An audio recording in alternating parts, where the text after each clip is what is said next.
Bienvenido al curso Conocer el Concilio Vaticano II, un curso que Catholic.net ha preparado para ti con motivo del Año de la Fe que el Papa Benedicto XVI ha convocado para que la Iglesia celebre del 11 de octubre de 2012 al 24 de noviembre de 2013. Te saluda tu amigo Mauricio Pérez, locutor del programa de radio Semillas para la Vida, que puedes escuchar en semillasparalavida.org, colaborando en la versión en audio de este curso, que ha sido desarrollado bajo la autoría de José Miguel Arraiz, director del sitio apologeticacatólica.org, y bajo la dirección editorial de la maestra Mayra Novelo de Bardo, directora de Catholic.net. En esta ocasión continuaremos con nuestro estudio acerca de los errores en la recepción del Concilio Vaticano II y nos enfocaremos en los errores cometidos por la corriente del ultratradicionalismo.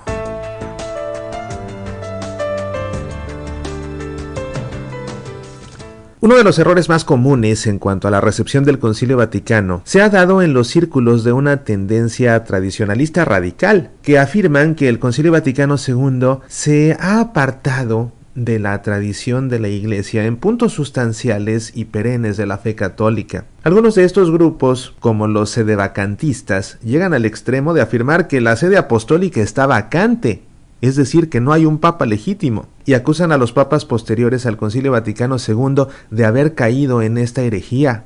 Otros, menos radicales, como los lefebristas y los filolefebristas, reconocen a los papas como legítimos, pero rechazan varios puntos del Concilio Vaticano II.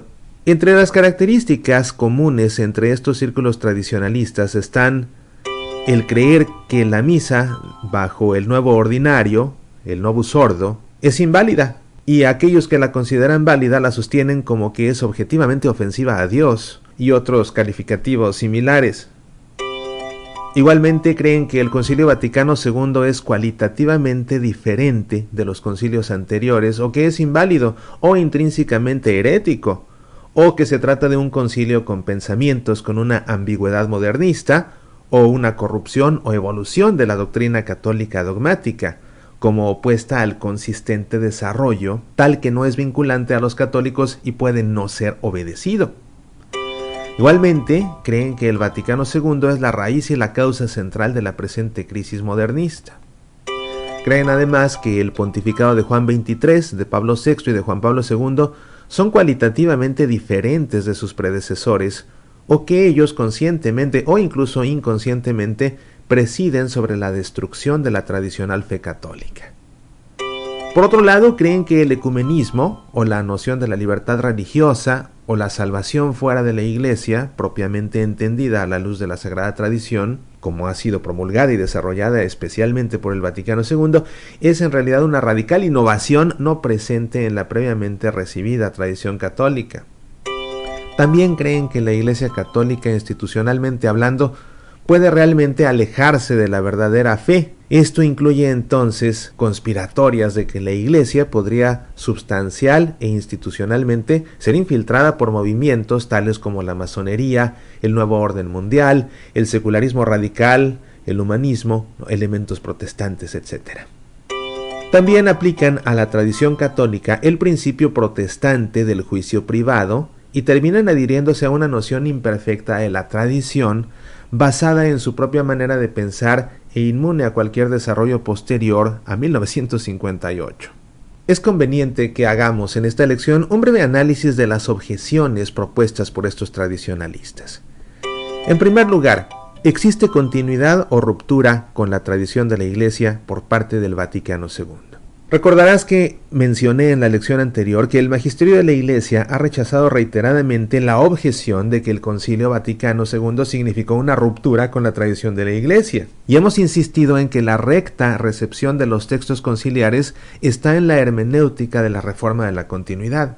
Cuando el Papa Benedicto XVI era prefecto de la Congregación de la Doctrina de la Fe, salió al paso de estos errores y escribió una carta a Monseñor Lefebvre, diciéndole: hay que señalar que, en función de los diversos grados de autoridad de los textos conciliares, no se excluye la crítica de algunas de sus expresiones, realizadas según las reglas generales de adhesión al magisterio, puede incluso expresar el deseo de que se produzca una declaración o un desarrollo explicativo sobre un punto u otro. No puede usted afirmar, sin embargo, la incompatibilidad de los textos conciliares, que son textos magisteriales, con el magisterio y la tradición. Puede decir que personalmente no ve esa compatibilidad y pedir por tanto a la sede apostólica que la explique. En cambio, si por el contrario usted afirma la imposibilidad de dicha explicación, se opone profundamente a la estructura fundamental de la fe católica, a la obediencia y humildad de la fe eclesial que afirma profesar, cuando al final de su carta recuerda la fe que le fue enseñada a lo largo de su infancia y en la ciudad eterna. Al respecto de las objeciones de los tradicionalistas respecto al novus ordo, al nuevo ordinario de la misa, algunos tradicionalistas radicales suelen alegar que la liturgia del novus ordo es inválida. Otros tradicionalistas reconocen que es válida, pero entendiéndola como ofensiva a Dios, herética, protestantizada y otras cosas similares. Hay que responder que solo la autoridad de la Iglesia puede declarar lo que es legítimo y lo que no lo es en la celebración de los sacramentos, especialmente en la celebración de la Santísima Eucaristía. El Papa Pío XII había enseñado incluso antes del Concilio Vaticano II lo siguiente: la jerarquía eclesiástica ha ejercitado siempre su derecho en materia litúrgica, instruyendo y ordenando el culto divino y enriqueciéndolo con esplendor y decoro cada vez mayor para gloria de Dios y bien de los hombres. Tampoco ha vacilado por otra parte, dejando a salvo la sustancia del sacrificio eucarístico y de los sacramentos en cambiar lo que no estaba en consonancia y añadir lo que parecía contribuir más al honor de Jesucristo y de la augusta Trinidad y a la instrucción y saludable estímulo del pueblo cristiano. Efectivamente, la Sagrada Liturgia consta de elementos humanos y divinos. Estos evidentemente no pueden ser alterados por los hombres, ya que han sido instituidos por el Divino Redentor.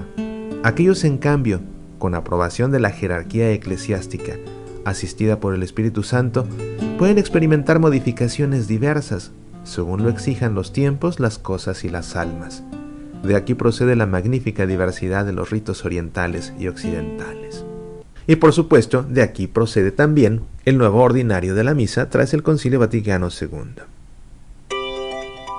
Otra de las objeciones comunes de sectores tradicionalistas se da al respecto del decreto sobre el ecumenismo, al cual acusan de contradecir la enseñanza de papas anteriores, de contravenir la encíclica Mortalium Animos del Papa Pío XI y de haber caído en un relativismo que equipara las religiones falsas con la verdadera. A esto podemos responder que no es cierto. La encíclica Mortalium Animos rechaza un ecumenismo irenista en donde se relativizan las verdades de la fe y se busca una unidad basada en un máximo común denominador de las distintas creencias. El decreto Unitatis Redintegratio del Concilio Vaticano II aboga por un ecumenismo en donde la verdad católica debe ser expuesta claramente, evitando cualquier tipo de falso irenismo que pueda oscurecerla. A este respecto enseña el concilio: es totalmente necesario que se exponga con claridad toda la doctrina. Nada es tan ajeno al ecumenismo como el falso irenismo que pretendiera desvirtuar la pureza de la doctrina católica y oscurecer su genuino y verdadero sentido. La fe católica hay que exponerla al mismo tiempo con más profundidad y con más rectitud, para que tanto por la forma como por las palabras pueda ser cabalmente comprendida también por los hermanos separados. Es falso también que el decreto equipara las religiones falsas con la verdadera. Ocurre más bien todo lo contrario. Recordarás la lección al respecto de este tema y recordarás que este decreto conciliar afirma que solamente por medio de la Iglesia Católica de Cristo, que es auxilio general de la salvación, puede conseguirse la plenitud total de los medios salvíficos. Otro de los documentos más rechazados por parte de algunos de estos círculos tradicionalistas es la Declaración de la Libertad Religiosa Dignitatis Humanae. Alegan que contradice el magisterio de los papas anteriores y que otorga el mismo derecho a las religiones falsas que a la religión verdadera. Esto por supuesto que es falso, y ya en el informe oficial sobre la libertad religiosa presentado por Monseñor Emile de Smet, el obispo de Brujas en Bélgica, un informe que presentó a los padres conciliares con el Nihil Obstat de la Comisión Teológica del Concilio y que interpreta la declaración de la siguiente manera: la expresión libertad religiosa tiene un significado bien determinado. Se crearía una gran confusión en nuestros debates si algunos padres asignasen a esta expresión un significado distinto del que se le da en este texto.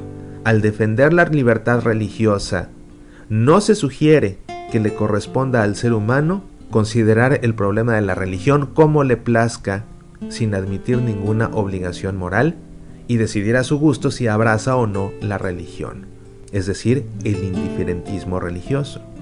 No se afirma que la conciencia humana sea libre, en el sentido de no estar sujeta a ninguna ley, es decir, exenta de cualquier obligación para con Dios, es decir, el laicismo. No se dice que el error deba tener los mismos derechos que la verdad, como si no hubiera ninguna norma objetiva de la verdad, es decir, el relativismo doctrinal. Tampoco se admite que el hombre tenga de alguna manera un cierto derecho a complacerse tranquilamente en la incertidumbre, es decir, el pesimismo diletante. Si alguien persiste obstinadamente en asignar uno de esos significados a la expresión libertad religiosa, daría a nuestro texto conciliar un sentido que no admiten ni las palabras ni nuestra intención. Esto lo confirma el Vaticano II al inicio de la declaración, donde se clarifica a qué tipo de libertad religiosa se está refiriendo. Ahora bien, puesto que la libertad religiosa que exigen los hombres para el cumplimiento de su obligación de rendir culto a Dios se refiere a la inmunidad de coacción en la sociedad civil, deja íntegra la doctrina tradicional católica acerca del deber moral de los hombres y de las sociedades para con la verdadera religión y la única Iglesia de Cristo. También rechazan estos grupos tradicionalistas radicales la colegialidad de los obispos tal como la enseña la declaración dogmática de la Iglesia Lumen Gentium, alegando que atenta contra el primado de Pedro, solemnemente definido por el Concilio Vaticano I, lo cual también es falso. En primer lugar, es importante resaltar que la colegialidad de los obispos no es una doctrina nueva y desde muy antiguo era tenida en gran honor. Rectamente entendida, esta colegialidad de los obispos expresa una verdad de fe, exalta el primado del Papa y manifiesta adecuadamente la relación de los obispos entre sí y con el Papa. Los textos del Concilio Vaticano II no solo no contradicen los documentos del Concilio Vaticano I, sino que los complementan de manera que, lejos de disminuir, exaltan todavía más la singular y única figura del Papa.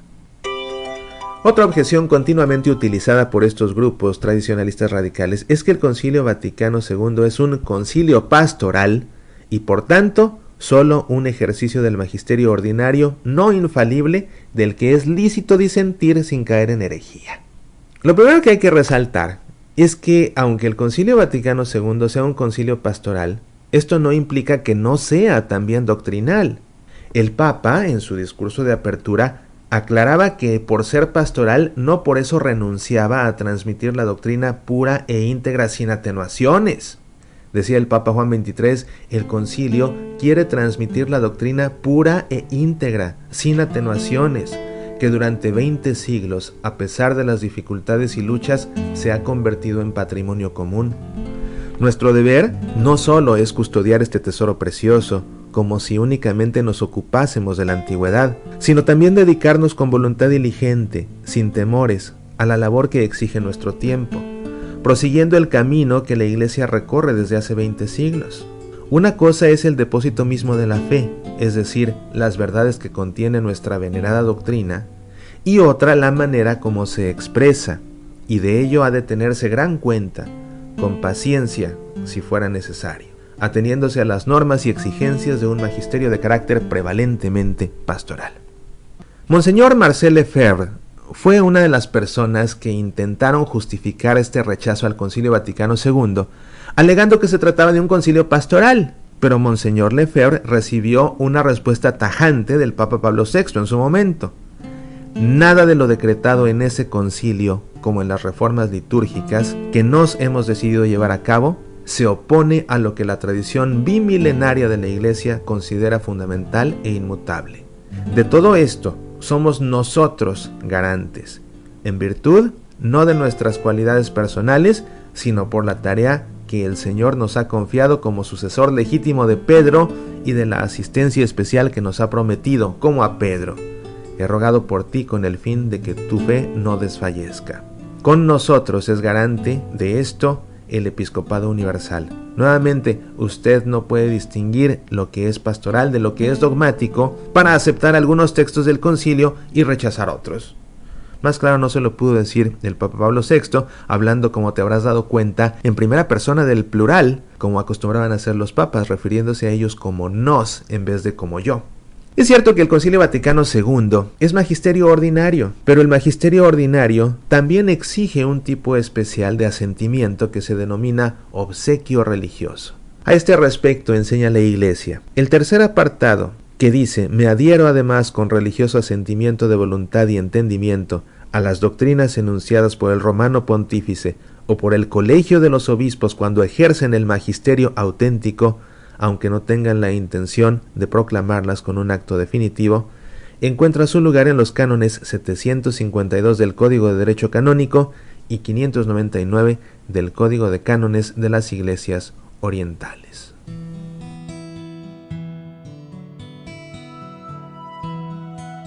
Hasta aquí nuestra lección número 14.